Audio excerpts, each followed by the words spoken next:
Bueno, muchísimas gracias en primer lugar a la Organización Médico Colegial por invitarme de nuevo a hacer al fin y al cabo una reflexión al respecto, ¿no? Yo creo que todos y todas las que estamos aquí pues tenemos conocimiento y sabemos perfectamente del tema, y yo lo que humildemente voy a tratar de hacer es una reflexión desde mi punto de vista, desde lo que hemos hablado y hemos trabajado en el Parlamento Europeo, cómo lo vemos y qué posibilidades creo que tenemos y entre todos podemos hacer, ¿no?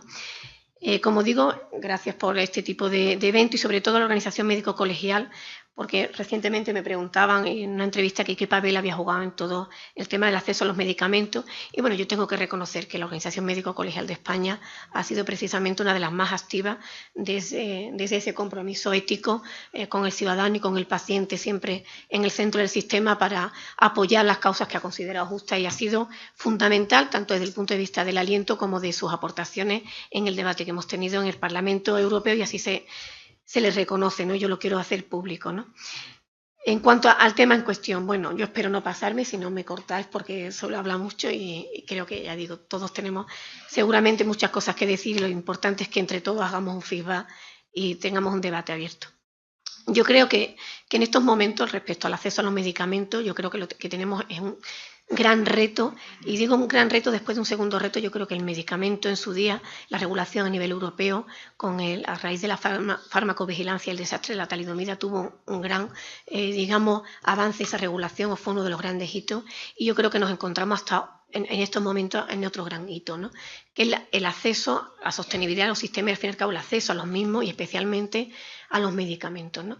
Y los medicamentos, pues en ese acceso ha saltado su dificultad a raíz de los precios. Sabéis que a raíz de fundamentalmente determinados medicamentos y sus altos precios, pero bueno, también tienen otros problemas, ¿no? Que es la disponibilidad, tanto en medicamentos para determinadas necesidades no cubiertas, porque en el mercado pues no son interesantes o no se supone que tengan un importante retorno económico, y al mismo tiempo como la suficiencia. También tenemos problemas de desabastecimiento.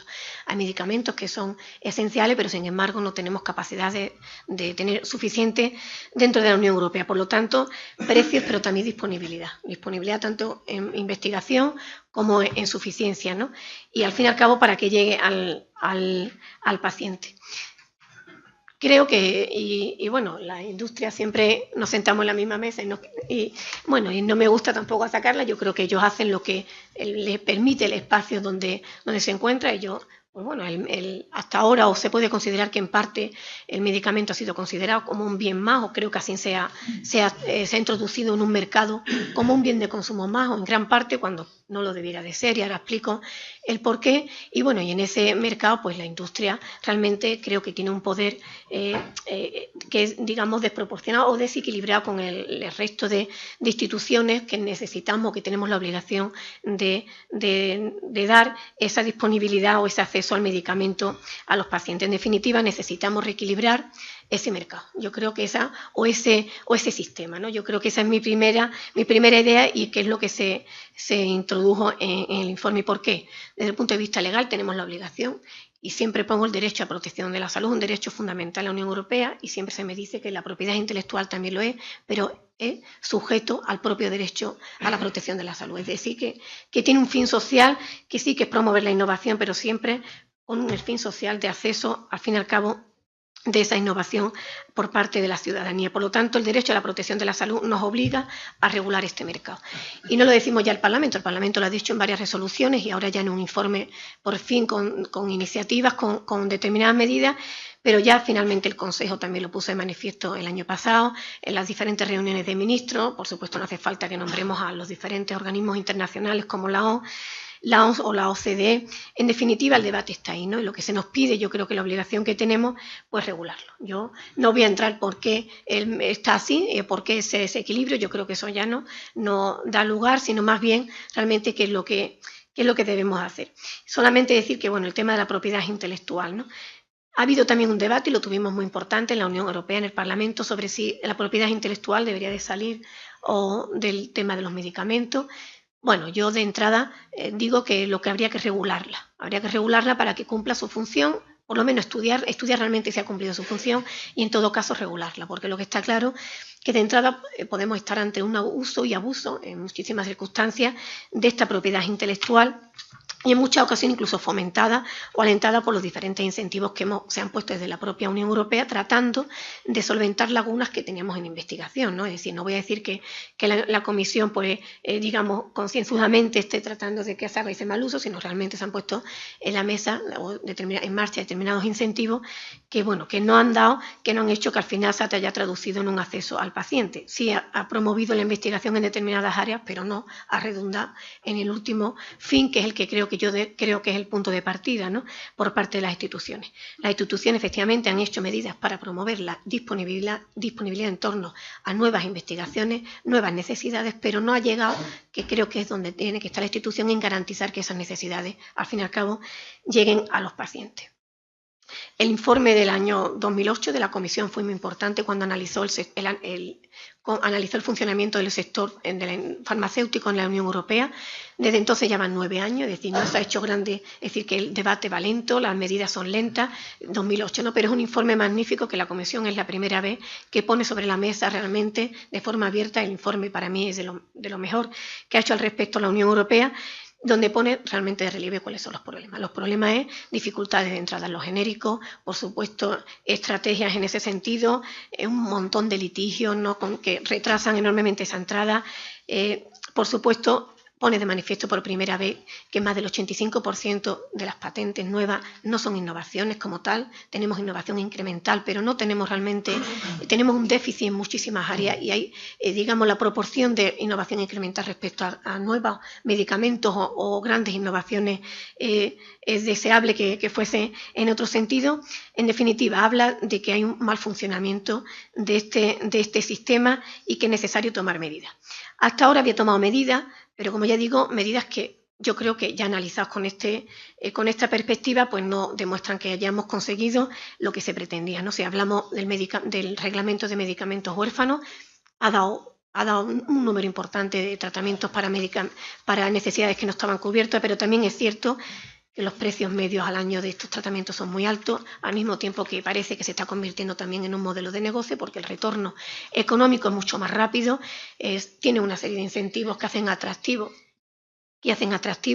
pues para el sector farmacéutico, pues al fin y al cabo el que obtener medicamentos con esa denominación, y se ha visto que al fin y al cabo, pues bueno, que como digo, pues esté haciendo que tengamos un número excesivo o un alto uso de este reglamento en este sentido. Si hablamos de la financiación de la investigación, tenemos puesto en marcha como el instrumento IMI, donde hay una participación de la industria junto con los fondos públicos, donde al fin y al cabo tampoco vemos que seamos capaces de dirigirlo hacia las prioridades que tenemos. El instrumento IMI en estos momentos no está, por ejemplo, trabajando de forma importante, aunque sí en algunas áreas, por ejemplo, en resistencia antimicrobiana o las vacunas desde un ámbito, digamos, más global. Es decir, hemos puesto dinero público en instrumentos para una plataforma de colaboración público-privada, pero que hay que redirigir hacia las prioridades. Y también hablamos ahora, o se habla mucho del acceso rápido, otra de las medidas que está poniendo en marcha la Comisión de acceso rápido a determinados medicamentos. Lo que también está, pues bueno, luego hablaré al respecto, lo que también está haciendo como un atajo en estudios y en seguridad o en farmacovigilancia, evitando, al fin y al cabo, tratando de evitar los ensayos clínicos, que es lo que hemos planteado desde el Parlamento Europeo. Desde el Parlamento Europeo pensamos que hemos propuesto un montón de medidas, porque realmente lo que pensamos es que hace falta una visión global del medicamento. No son cuestiones de medidas fragmentadas como hasta ahora, sino que hace falta una visión global. Una visión, y además que tiene que ser coordinada desde la Unión Europea. Las negociaciones que hasta ahora están teniendo Estado a Estado hacen inviable o hacen realmente que sean medidas cortoplacistas en un determinado momento para un gobierno en sí, una negociación en la que puede tener un descuento en un determinado precio y demás, pero realmente no resuelve el problema que tenemos. Y necesitamos, pues, un organismo independiente, superior, que coordine, como puede ser la Unión Europea. Y las propuestas que hacemos, en primer lugar, es que la evaluación del valor del medicamento se establezca el valor terapéutico añadido en un análisis multifactorial, sea establecido por la propia Unión Europea. Esto nos permitiría incrementar la calidad de la innovación, porque nosotros seríamos los que, a través además de una clasificación de la innovación, de qué es lo que aporta ese valor terapéutico añadido, pues sería un incentivo para mejorar la calidad y el número de innovaciones reales, y en detrimento de de innovación incremental, al mismo tiempo que nos daría una herramienta objetiva para negociar en cuanto a los precios. También necesitamos, ya voy a terminar, una nueva directiva de transparencia. La tenemos, se bloqueó en el Consejo en el año 2013, 2012, 2013 y sigue bloqueada. Es una directiva que era muy ambiciosa, yo creo que habría sido muy positiva su puesta en marcha, mejorable, pero muy importante, un nuevo marco. Un marco de genéricos que garantice su entrada en el mercado, un estudio de la propiedad intelectual como tal, objetivo, que establezca si realmente ha promovido la innovación y realmente es o no un problema para el acceso a los medicamentos por parte de la ciudadanía y especialmente que mire los incentivos, ¿no? Por supuesto que se establezca lo que es un uso de posición dominante por un precio excesivo. La OCDE ya lo pide, el Tribunal de Justicia Europeo en algún momento se ha pronunciado al respecto, es decir, es posible establecer cuándo se puede considerar un precio excesivo como mecanismo, además disuasorio, y otras numerosas medidas que tenéis puestas ahí, ¿no? Y para terminar, decir que, bueno, realmente en qué es lo que está haciendo en estos momentos ya la Comisión, si está tomando algún tipo de medida. Yo, de entrada, decir que tiene anunciado que hará una propuesta de una HTA, una Agencia Europea de Evaluación del Medicamento, una comunicación en un principio para final de año. Bueno, de momento está haciendo una evaluación de impacto y veremos a ver qué es lo que se traduce en esto.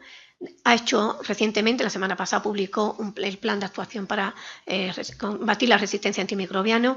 A mí de entrada me preocupa porque habla de incentivos en la misma línea que el reglamento de medicamentos huérfanos. Por lo tanto, el cambio hacia otros modelos de innovación que necesitamos y que también se incluyen en el informe nuestro, pues no parece que esté. Y si analizamos el informe de la EMA del año 2016, pues vemos, y ya termino, pues bueno, de los 81 nuevas autorizaciones, 27 son realmente nuevos, el resto es innovación incremental, y 1 de cada 3 de estos medicamentos nuevos han entrado por la vía rápida, por acceso rápido ante situaciones médicas no cubiertas, ¿no?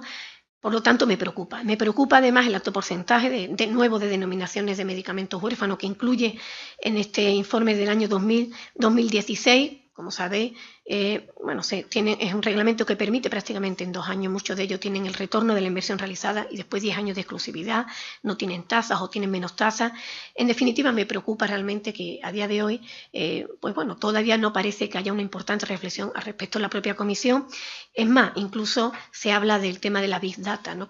Con lo que ya quiero terminar como uno de los retos en los que la propia EMA apunta. Big Data como mecanismo para evitar o para hacer que los estudios sean más cortos, por lo tanto, que evitar o ensayos clínicos, ellos hablan de ensayos clínicos más cortos, al fin y al cabo es otro tipo de estudio, los ensayos clínicos son los que son, y hablar de un nuevo mecanismo de vigilancia, de farmacovigilancia, eso se deja entrever y por lo tanto me preocupa, bueno, no porque yo creo que las nuevas tecnologías y el acceso a los datos y demás efectivamente nos va a revolucionar también la medicina, pero yo creo que tiene que haber un equilibrio.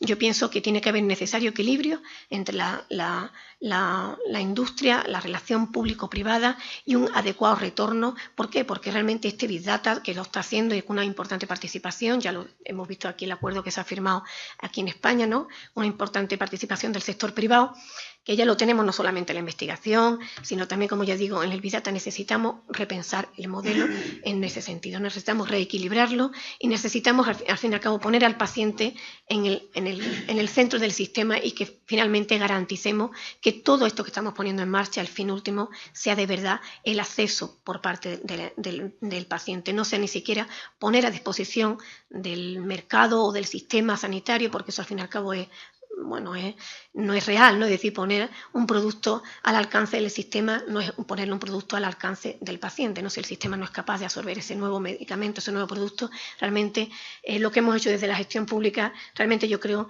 que es insuficiente. Y para esto necesitamos pues, bueno, una postura fuerte y me da pena que no esté hoy aquí el secretario de Estado, porque realmente creo que donde tenemos un importante, o la pelota en el tejado es en el Consejo. Yo creo que ahí es donde tenemos que defender el modelo que realmente queremos de sanidad, porque esto al fin y al cabo repercute de forma muy directa en el modelo sanitario que queremos a medio y largo plazo, y yo creo que el secretario de Estado pues en el Consejo es donde tiene que mover fichas, donde tenemos bloqueadas todas estas iniciativas y donde al fin y al cabo tenemos que esperar una respuesta.